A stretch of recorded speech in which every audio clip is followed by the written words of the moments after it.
हर हर महादेव श्री हरिहर नमस्तुभ्यम। ओम Sai channel को आपण मानक हार्दिक स्वागत। तेबे चलंतु आमे कथा हेबा वैशाख व्रतर उद्यापन किपरि करिबा।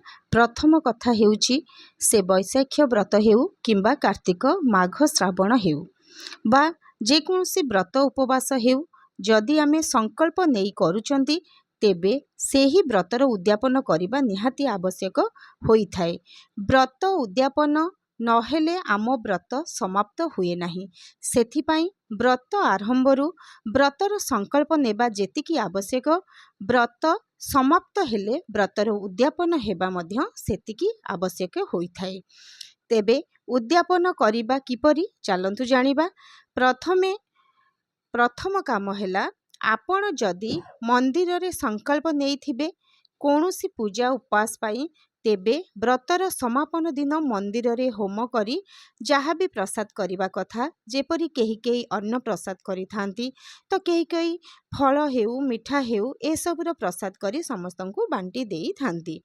एवं ब्राह्मण को किछि संचा कहिले डाली चाउल किछि पनीपरिबा एही सबु एवं वस्त्र आउ किछि दक्षिणा देई व्रतर संकल्प भांगी थांती। एही परि व्रतर उद्यापन करि थांती। नचेत गृहरे मध्य केही केही ब्राह्मण को हस्तरे होम कराई संचा दक्षिणा वस्त्र देई निजर संकल्प भांगी थांती।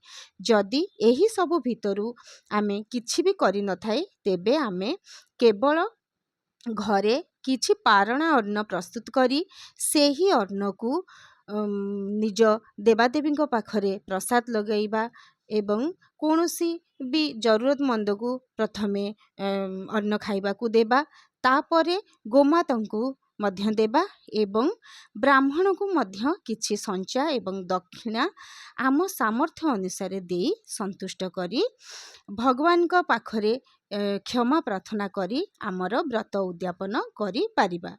जदि पूरा कथा को आखि आगरे रखिबा, प्रथम कथा हेला आमर सामर्थ्य अनुसार आमे दान धर्म करिबा, एथिरे कौनसी त्रुटि न थाए।